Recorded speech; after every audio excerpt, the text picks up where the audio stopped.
The Pikestaffe Case by Algernon Blackwood. Chapter 1.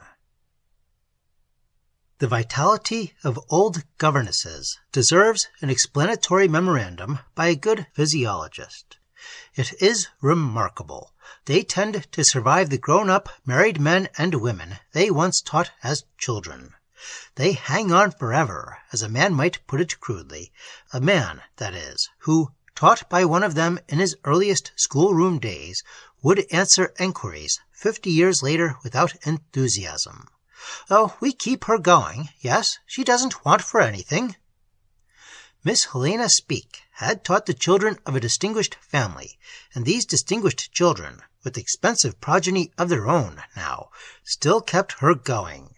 They had clubbed together, seeing that Miss Speke retained her wonderful health, and had established her in a nice little house where she could take respectable lodgers, men for preference, giving them the 3 B's, bed, bath, and breakfast. Being a capable woman, Miss Speke more than made both ends meet. She wanted for nothing. She kept going. Applicants for her rooms, especially for the first-floor suite, had to be recommended. She had a stern face for those who rang the bell without a letter in their pockets. She never advertised. Indeed, there was no need to do so. The 2 upper floors had been occupied by the same tenants for many years, a chief clerk in a branch bank and a retired clergyman, respectively. It was only the best suite that sometimes happened to be vacant at the moment. From 2 guineas inclusive before the war, her price for this had been raised naturally to 4, the tenant paying his gas stove, light, and bath extra. Breakfast, she prided herself legitimately on her good breakfasts, was included. For a long time now, this first-floor suite had been unoccupied. The cost of living worried Miss Speke, as it worried most other people. Her servant was cheap, but incompetent, and once she could let the suite, she meant to engage a better one. The distinguished children were scattered out of reach about the world. The eldest had been killed in the war. A married one, a woman, lived in India. Another married one was in the throes of divorce, an expensive business, and the 4th, the most generous and last, found himself in the bankruptcy court, and so was unable to help. It was in these conditions that Miss Speke, her vitality impaired, decided to advertise. Although she inserted the words "references essential," she meant in her heart to use her own judgment, and if a likely gentleman presented himself and agreed to pay her price, she might accept him. The clergyman and the bank official upstairs were a protection, she felt. She invariably mentioned them to applicants. "I have a clergyman of the Church of England on the top floor. He's been with me for 11 years, and a banker has the floor below. Mine is a very quiet house, you see." These words formed part of the ritual she recited in the hall, facing her proposed tenants on the linoleum by the hat-rack. And it was these words she addressed to the tall, thin, pale-faced man with scanty hair and spotless linen, who informed her that he was a tutor, a teacher of higher mathematics to the sons of various families. He mentioned some first-class names where references could be obtained. A student besides, and something of an author in his leisure hours. His pupils he taught, of course, in their respective houses, one being in Belgrave Square, another in the Albany. It was only after tea, or in the evenings, that he did his own work. All this he explained briefly, but with great courtesy of manner. Mr. Thorley was well-spoken, with a gentle voice, kind, far-seeing eyes, and an air of being lonely and uncared for that touched some forgotten, dried-up spring in Miss Speke's otherwise rather cautious heart. He looked every inch a scholar, and a gentleman, as she explained afterwards to everybody who was interested in him, these being numerous, of unexpected kinds, and all very close, not to say unpleasantly close, questioners indeed.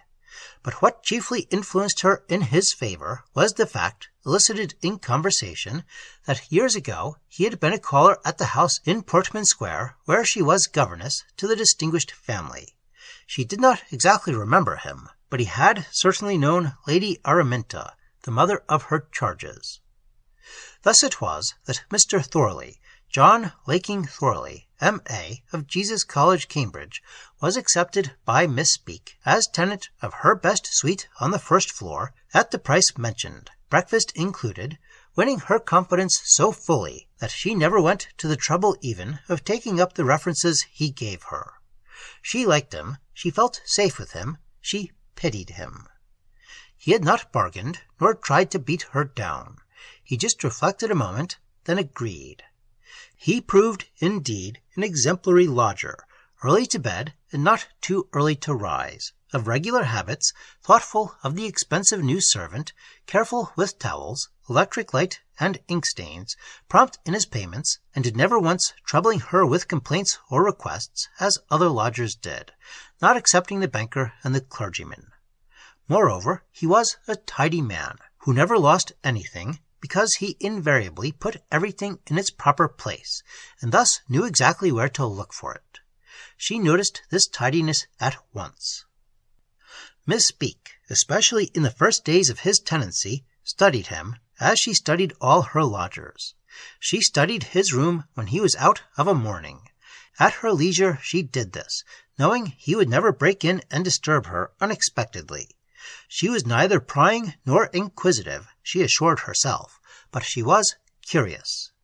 "I have a right to know something about the gentlemen who sleep under my roof with me," was the way she put it in her own mind.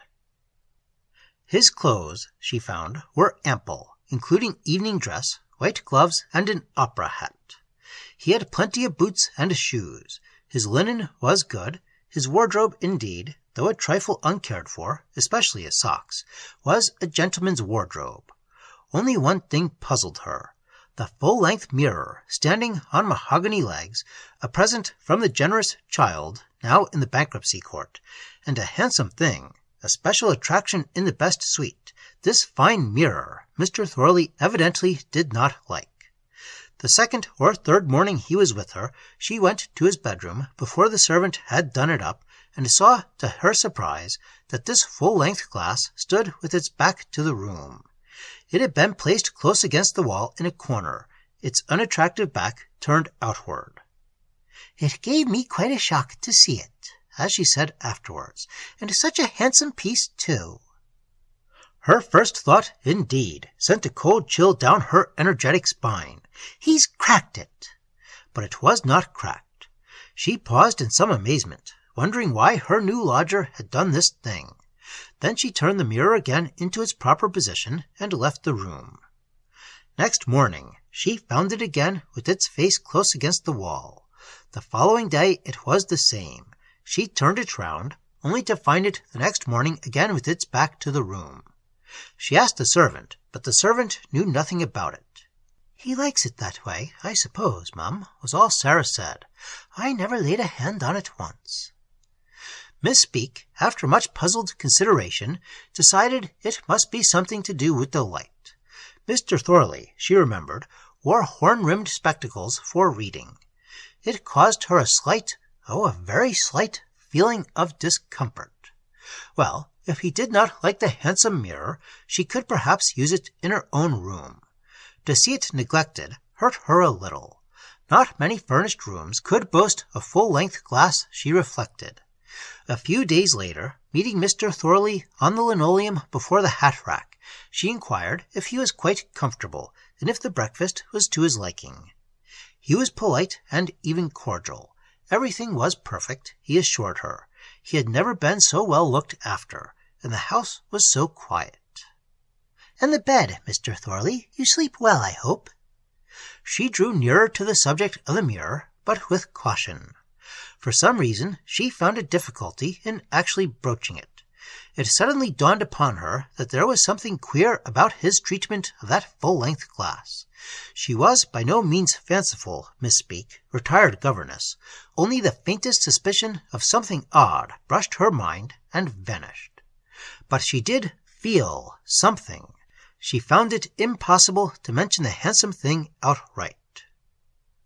"There's nothing you would like changed in the room, or altered? she inquired with a smile.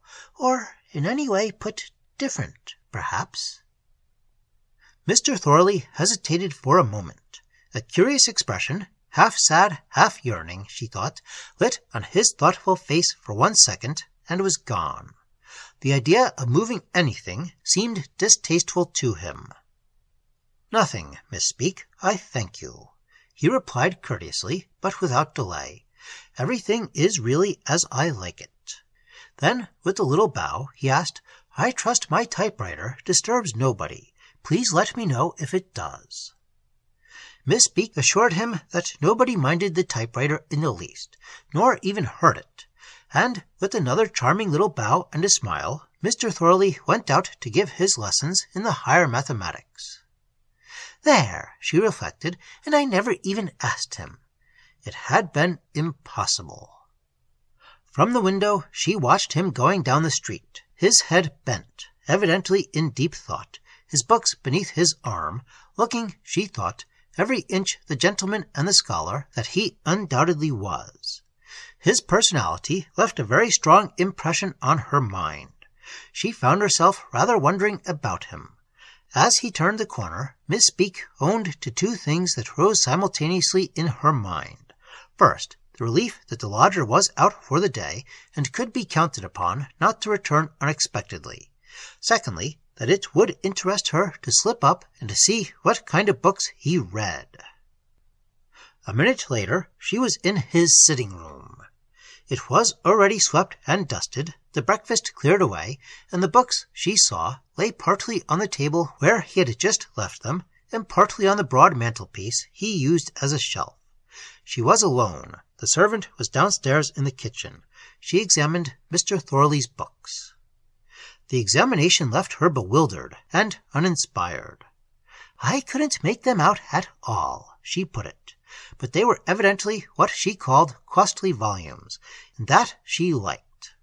"Something to do with his work, I suppose, mathematics and all that," she decided, after turning over pages covered with some kind of hieroglyphics, symbols being a word she did not know in that connection. There was no printing, there were no sentences, there was nothing she could lay hold of, and the diagrams she thought perhaps were Euclid, or possibly astronomical. Most of the names were odd and quite unknown to her. Gauss, Minkowski, Lobachevsky, and it affronted her that some of these were German. A writer named Einstein was popular with her lodger, and that, she felt, was a pity, as well as a mistake in taste. It all alarmed her a little, or rather she felt that touch of respect, almost of awe, pertaining to some world entirely beyond her ken. She was rather glad when the search, it was a duty, ended. "There's nothing there," she reflected, meaning there was nothing that explained his dislike of the full-length mirror. And, disappointed, yet with the faint relief, she turned to his private papers. These, since he was a tidy man, were in a drawer. Mr. Thorley never left anything lying about. Now, a letter Miss Speke would not have thought of reading, but papers, especially learned papers, were another matter. Conscience, nevertheless, did prick her faintly as she cautiously turned over sheaf after sheaf of large white foolscap covered with designs and curves, and diagrams in ink, the ink he never spilt, and assuredly in his recent handwriting. And it was among these foolscap sheets that she suddenly came upon one sheet in particular that caught her attention and even startled her. In the center, surrounded by scriggly hieroglyphics, numbers, curves, and lines meaningless to her, she saw a drawing of the full-length mirror. Some of the curves ran into it and through it, emerging on the other side.